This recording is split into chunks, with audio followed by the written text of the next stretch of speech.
વિદ્યાર્થીઓ અને વાલીઓ, આપણે રીનીટ 2026 રિઝલ્ટની હાઇલાઇટ્સ જોઈ લઈએ. તો 720 માર્ક્સ તો કોઈના આવ્યા નથી. 715 પર છે આર્યન ગુપ્તા પંજાબથી, અને સેમ નંબર પર છે 715 પર પંશુલ બંસલ હરિયાણાથી. ફક્ત બે જ સ્ટુડન્ટના 715 આવ્યા છે, એક પંજાબથી એક હરિયાણાથી. તે પછી 17 સ્ટુડન્ટ્સ એવા છે જેમના 705થી ઉપર છે. એટલે 705થી 715 વચ્ચે, 714 વચ્ચે, 15 તો પેલા બે જ જણા છે, એટલે 705થી 714 વચ્ચે 17 સ્ટુડન્ટ્સ છે. એમાંથી ગુજરાતનો એક પણ નથી. પંજાબ, હરિયાણા, રાજસ્થાન, યુપી, મહારાષ્ટ્ર, બિહાર, તામિલનાડુ અને તેલંગાણા, 8 સ્ટેટમાંથી આ સ્ટુડન્ટ્સ છે. પછી 19 સ્ટુડન્ટ છે જે 700ના ઉપર છે. હા, એટલે પ્લસ 17 અને પ્લસ આ બે વધારે, એટલે 700 અને 705ના વચ્ચે સમજો બે સ્ટુડન્ટ છે. 700 અને 705ના વચ્ચે બે સ્ટુડન્ટ, ટોટલ થયા 19, કે 19 સ્ટુડન્ટનો સ્કોર 700 કે 700થી ઉપર છે. આ ટોટલ છે. અને 138 સ્ટુડન્ટ્સ એવા છે જેમનો સ્કોર 690થી વધારે છે. એટલે આ 138માં ઉપરના બધા જ આવી જાય છે. 715 વાળા પણ, 705 વાળા પણ અને 700 વાળા પણ. કેમ કે અહીંયા એબવ લખે છે, એનો મતલબ એ જ થાય કે 138 સ્ટુડન્ટ એવા છે જેમનો સ્કોર 690ના ઉપર છે. અને 1492 સ્ટુડન્ટ્સ એવા છે જેમનો સ્કોર 650થી વધારે છે. ઉપરના બધા જ આવી ગયા, ઇન્ક્લુડિંગ ઓલ. અને 10,160 સ્ટુડન્ટ્સ એવા છે જેમનો સ્કોર 600 કે 600થી વધારે છે.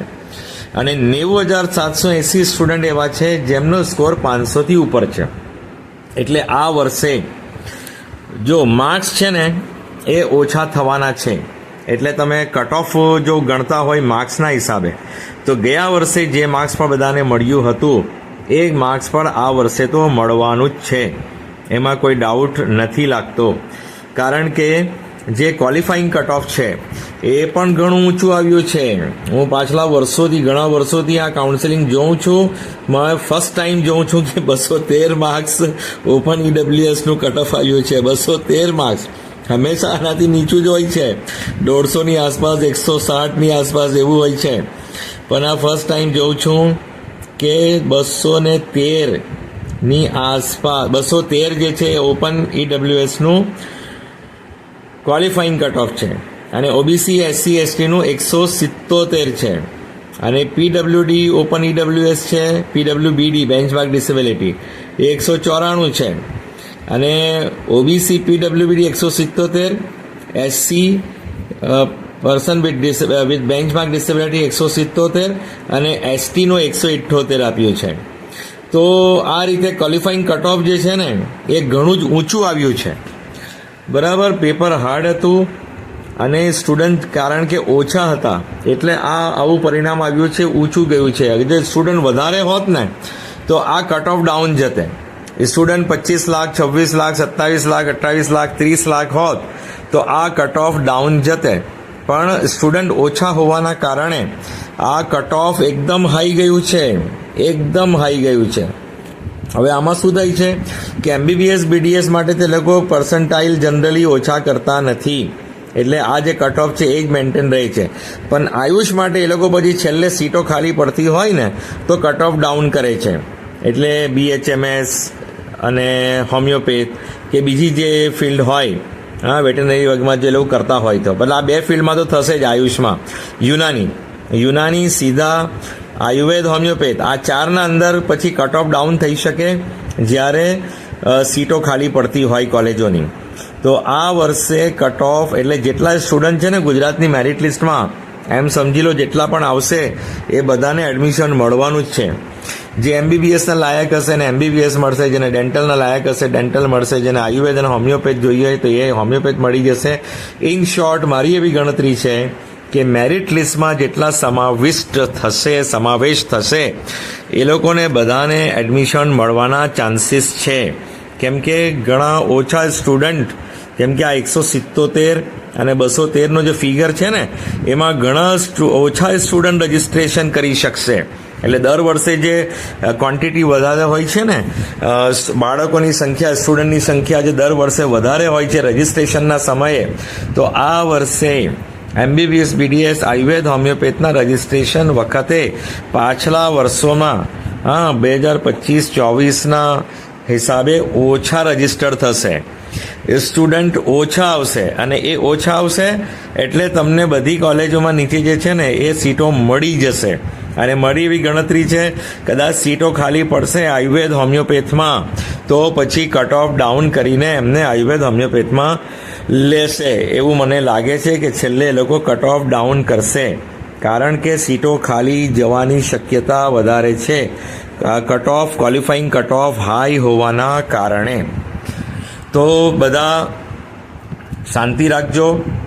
હવે શું થશે, આપણી Gujarat admission committee pin purchase registration વિન્ડોનો કાર્યક્રમ જાહેર કરશે. એ 2 દિવસ, 4 દિવસ, 6 દિવસ, 8 દિવસ, એમ તો જો મોડું થયું છે એટલે જલ્દી પણ કરી દઈ.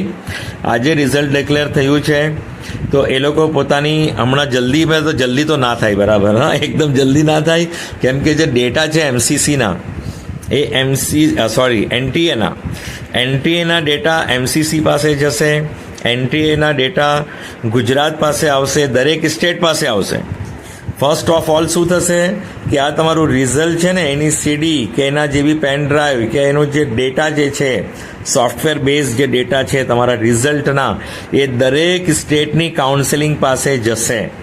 જ્યાં સુધી ગુજરાત પાસે ડેટા નહીં આવે અને ગુજરાતવાળા એ ડેટાને પોતાના કમ્પ્યુટર પર અપલોડ ના કરે ત્યાં સુધી રજિસ્ટ્રેશન ચાલુ થઈ નહીં શકે. એના માટે અઠવાડિયું પણ લાગી શકે, 10 દિવસ પણ લાગી શકે, 15 દિવસ પણ લાગી શકે. કેટલી જલ્દી ડેટા આવે છે અને કેટલી જલ્દી અહીંયા ફીડ થાય છે આપણે ગુજરાતમાં, એના પર ડિપેન્ડ છે. સમજી ગયા? તો આ જે રિઝલ્ટ છે 11,21,000 ક્વોલિફાય, તે 11,21,000ના ડેટા દરેક ગુજરાત અને દરેક સ્ટેટની કાઉન્સેલિંગ કમિટી પાસે આવશે, બરાબર, એડમિશન કમિટી પાસે આવશે, MCC પાસે આવશે. તો સૌથી પહેલાં તો MCC રજિસ્ટ્રેશન ચાલુ કરે, એનું રાઉન્ડ થાય છે, બરાબર, એનું રજિસ્ટ્રેશન ચાલુ થશે, એનું રાઉન્ડ થશે, પછી આપણું રજિસ્ટ્રેશન ચાલુ થશે. ડેટા આવ્યા પછી, ફીડિંગ થયા પછી આપણું રજિસ્ટ્રેશન ચાલુ થશે. એના પરથી મેરિટ લિસ્ટ બનશે ઓલ ઇન્ડિયા રેન્ક પ્રમાણે. પણ ઓલ ઇન્ડિયા રેન્ક પ્રમાણે હમણાં આપણે કોઈ અંદાજો લગાવી શકતા નથી, કેમ કે તમારા ઓલ ઇન્ડિયા રેન્કમાં કેટલા ગુજરાતના સ્ટુડન્ટ છે અને કેટલા અધર સ્ટેટના છે એ ખબર ના પડે. તમારી પાસે એર જે આવ્યો છે ઓલ ઇન્ડિયા રેન્ક, એમાં દરેક સ્ટેટના સ્ટુડન્ટ્સ છે તમારા સ્કોર પર, તમે એકલા નથી. પણ જ્યારે ગુજરાતની મેરિટ લિસ્ટ બનશે એટલે પિન પરચેસ થશે, રજિસ્ટ્રેશન થશે, સ્ક્રુટિની થશે, નોન ડોમિસાઇલ એટલે ગુજરાતના જે એલિજિબલ નહીં હશે, નોન ડોમિસાઇલ હશે, અધર સ્ટેટવાળા હશે, એ લોકો બધાને બહાર કાઢશે.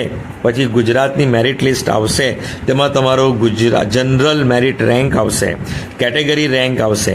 તેના પરથી તમને ખ્યાલ આવશે કે મને કઈ કોલેજમાં મળી શકે છે. કેમ કે એડમિશન હંમેશા રેન્ક વાઇઝ થાય છે, જો સ્કોર વાઇઝ થતું નથી. એડમિશન સ્કોર તો ફક્ત ઓલ ઇન્ડિયા રેન્ક માટે તમારો હોય છે.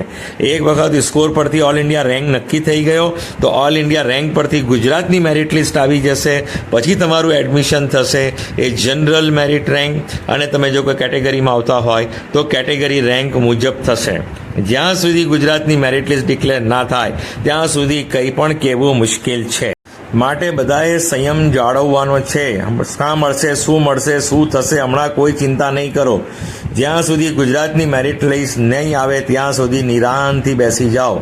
જ્યારે પિન પરચેસ રજિસ્ટ્રેશનનો કાર્યક્રમ ચાલુ થશે ત્યારે હું વિડીયો નાખીશ, ત્યારે જે પણ આપણે માહિતી આવશે તમને શેર કરીશ. એ પહેલાં પણ બીજી કોઈ માહિતી આવશે તો હું તમને શેર કરીશ. પણ હમણાં જે તમે ટેન્શન ના લો. મારી ખાતરી છે કે ગયા વર્ષે જે કટ ઓફ હતું એનાથી ડાઉન છે, એટલે જે પણ કટ ઓફ ગયા વર્ષે હતું એનાથી ડાઉનમાં તમને આ વર્ષે એડમિશન મળવાનું છે. એટલું સમજી લો. ક્વોલિફાઈંગ કટ ઓફ ઉપર ગયું છે એટલે નીચેના સ્કોરવાળાને એડમિશન મળવાનું નથી, પણ મેરિટ લિસ્ટમાં જેટલા પણ સમાવેશ થશે અને સમાવિષ્ટ હશે એ લોકોને તો એડમિશન મળવાની પૂરેપૂરી શક્યતા છે. કોઈ સ્ટુડન્ટ એવો ના હોય કે જે કહે કે મને આયુર્વેદમાં પણ ના મળ્યું કે હોમિયોપેથમાં બી એટલીસ્ટ ના મળ્યું. મારી ગણતરી એવી છે કે બધાને કોઈને કોઈ ચેનલ સાથે જોડાયેલા રહેજો, જેથી બધી માહિતી તમને સમયસર મળતી રહે. Thank you so much for listening, liking, subscribing and sharing.